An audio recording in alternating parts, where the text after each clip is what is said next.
with Beer, and today we're reviewing the Plume Veil by Aethertech. Yeah, that was a fun 5 minutes. Now you can see why I have crazy hair. Let's see if Brad thinks that this RDA was worth the wait. Hey guys, this is Brad with Best E-cig Review. Today I'll be talking about the Plume Veil 1.5 by Aethertech. So guys, this is the Plume Veil 1.5 up close. It is a brushed stainless steel finish. It is a 303 grade stainless steel. And the cool thing about this is that the bottom deck is completely 24 karat gold plated, so you have a lot less voltage drop than you would on some of your other devices. You can see the logo here, Plume Veil. It's actually a lot different than from the normal one. Instead of having the big circle around the airflow, it's actually smaller. Now, compared to the first Plume Veil, the 1.0, the slits are a lot bigger, and on top here you can see you actually have 5 holes instead of 2, which you can notice the difference. There's a lot more airflow from this thing when you tighten down this Delrin here to open those airflow holes, and it's very nice. I like it a lot. For those who like different top caps, like your chub caps and choke caps, stuff like that, you can actually fit those on here. The 22mm ones fit on here nicely. Now back to the device. So guys, this device has a 3-post setup. As soon as I can screw it on this device, I'll show you and pull it off. There we go. It's got 3 different posts. You've got the center block in the center, a Helios style like that, where you have the 2 holes instead of 1, so it makes it easier to get wires into. You have the negative posts, which are milled into the deck so they're not going to move, which I find very, very nice and helpful. The big issue I have with this thing is that the juice well is not too deep.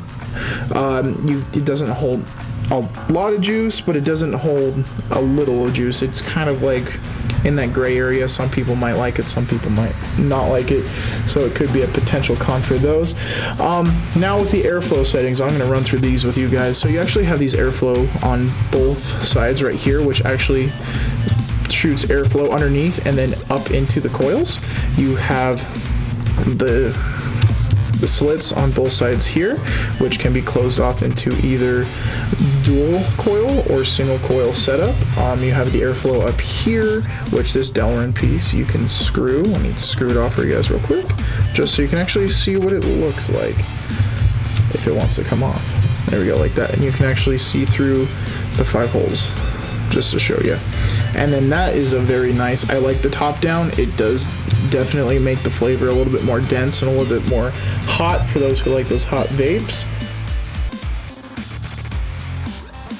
So guys, that was the meat and bones of the Plume Veil. I kind of forgot to mention during that, though, I should say you can do either single coil, dual coil like I like, or even quad coil. That center block does make life easy. And let me fire this thing for you guys and show you what this 24 karat gold connection does. It's very nice. These are a 0.3 ohm coil, 0.3 ohm resistance for this build, and it just fires great. So guys, this Plume Veil 1.5 has been one hell of a device after I've received it. I've used the one before, a couple of my friends have it, I've used the clones, and definitely the increase of the 5 holes on the top makes the flavor and the vapor production on this thing's phenomenal. Probably one of the best flavor RDAs I've had. Not one of the best clouding RDAs, but it's quite up there.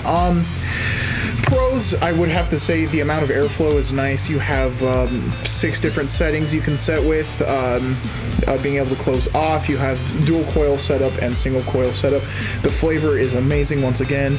Clouds are very fantastic, and it doesn't really get warm. It's nice to have that Delrin insulator that sits right above where the drip tip is. The cons, though, is you can melt the Delrin if you're not careful, if you're running really low sub-ohm coils, below 0.2, things like that. And the price is a potential con. Speaking of which, the price would have to be, it runs between $120 and $140. You can find them on a lot of online retailer websites. They seem to be sold out at the minute, so if you guys can, I would get on the pre-order list for this thing because it's definitely worth the money. I just can't get enough of this flavor, man. But yeah, so guys, my overall wrap up, airflow, A+. The sleek design, I love the look of this thing. It looks good even on my copper devices. I don't know why, it just does. It looks good on any of your 22mm 18650 drippers. The flavor is absolutely amazing, and my all-in-all grade for this thing is going to be a solid A. So if you guys want to see the full written review, click the link below, or you can go to our website at bestecigreview.com. And guys, this has been Brad with Best E-cig Review, and remember, keep your wicks wet. We know you're a fan of getting free stuff, but are you a fan of beer? Well, if you're not, then you should be, because we give away everything we review. Click here to visit bestecigreview.com and then click on the contest tab to learn more. Have questions about this product? Then let us know in the comments section below, and we'll hit you back. Do you like these reviews and want to see more of yours truly? Then click here to subscribe. Remember to keep it social, share beer, and as always, watch responsibly.